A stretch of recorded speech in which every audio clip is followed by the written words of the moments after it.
Welcome sa Dries TV. Kung interesado ka sa ganitong news, huwag kalimutang isubscribe ang ating YouTube channel. Maraming salamat! Welcome back again sa ating YouTube channel mga kakimbaw, and sa update natin ito ang pag-uusapan natin ay tungkol sa mga importanteng kinap kina Kim and syempre kay Paolo Avellino.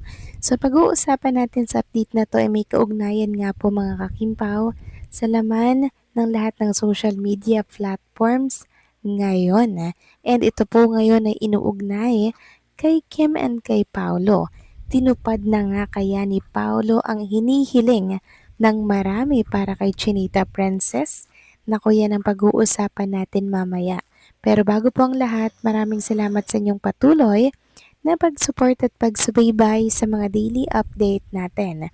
Kaya naman bilang pasasalamat, narito po ang isang napili kong komento patungkol ito sa naging previous update. Mula ito kay Ginang Bergie Gatchalian. Sabi niya dito, bashers at haters ni Kim at Paolo ang maraming bumoboto kay Anne. Plus, may sponsor sila. May strategy silang ginagawa kaya hindi sila nahirapang bumoto.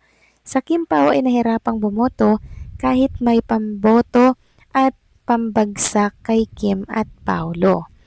Maraming salamat po sa inyong komento, Ginang Bergie Gatchalian. So, hayaan na po natin yung mga yan kasi panalo na naman po si Paolo Avellino mga kakimpaw at ganun din si Chinita Princess. Lumamang naman po si Kim and Paolo nung huli-huli na, 'di ba? Kaya naman final na po na si Paolo talagang mag-uuwi ng award na yan from Korea. So kahit meron po silang strategy na ginawa, hindi pa rin po hinayaan po ng nasa itaas na magwagi po ang kasamaan laban po sa kabutihan. Hindi niya po yan papayagan kahit nasabihin merong nang dadaya mga kakimpaw. Hindi po yan nahayaang mangyari. Kasi si Kim and Paula Avellino, mas malakas po ang mga pagdarasal ng mga Kimpaw fans para po sa kanila. Syempre, ipag-aadya po si Kim and si Paolo.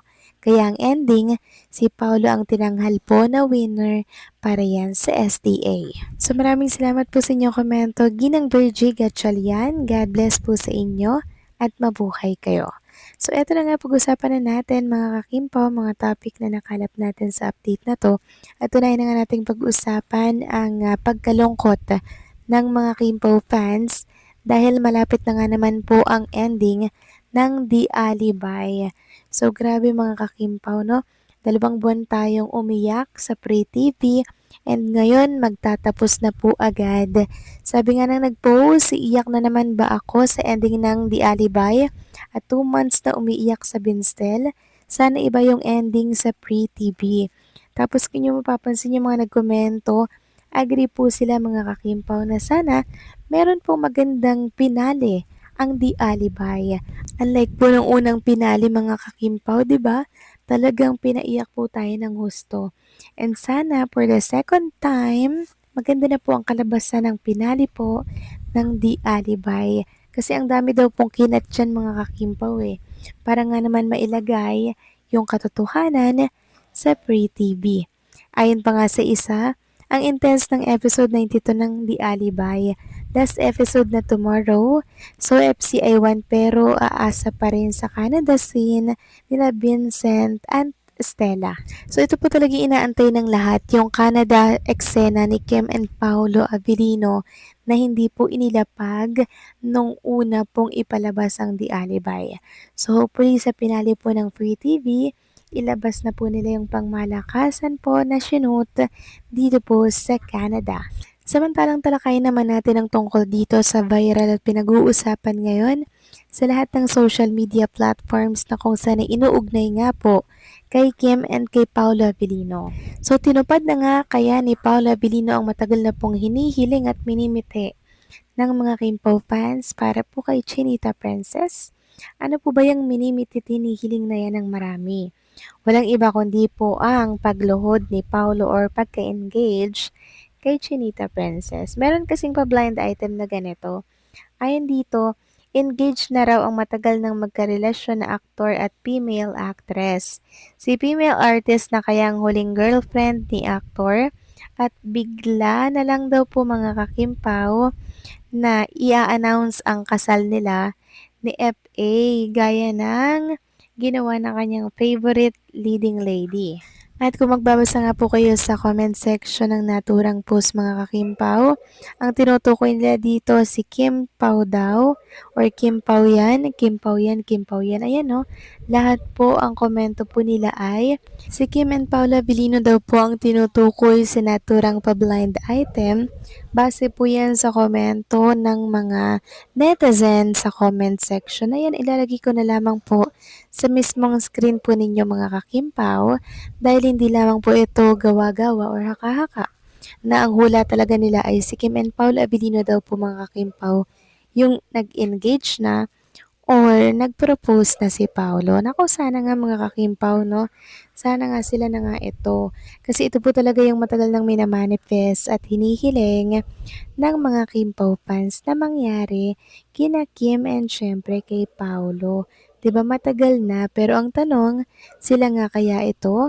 Tinupad na nga kaya ni Paolo Abilino ang matagal na po nating minimithi na mangyari na which is yung ma-engage na nga sila at makasal sa isa't isa. Well, hindi naman po malabong mangyari talaga to mga kakimpaw dahil si Paolo kasi yung tipo po ng lalaking seryoso lagi.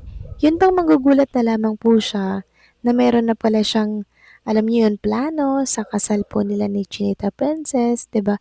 Knowing Kim Chu and Paolo, Paolo is very nonchalant.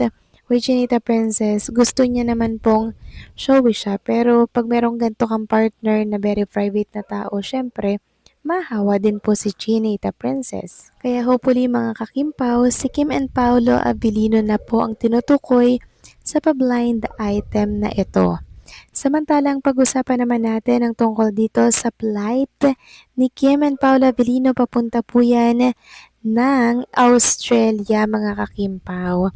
So bago nga daw po mag July 25, nasa Australia na daw po si Kim and si Paolo. So possible daw po mga kakimpaw na sabay-sabay sila ng flight and yung iba naman ay sa isang flight. So siguro si Kim and Paolo magkakasabay po yan sa flight and yung iba pang mga close ni Chinita Princess like Melay, 'di ba? At marami pa pong iba. Kaya antabayanan natin kung kailan po ang flight nila kasi sobrang busy po ngayon ni Chinita Princess. Pero nagagawa niya pa rin pong mag-eat showtime sa umaga hanggang sa tanghali. As after po nun, rekta naman po siya sa pag-rehearse po ng kanyang mga production number para po yan sa ASAP. Kaya sana makarating po ang mga Kimpaw fans na mga taga-Australia, mga kakimpaw. Dahil sobrang saya daw po ng pasabog na inihanda ni Chinita Princess.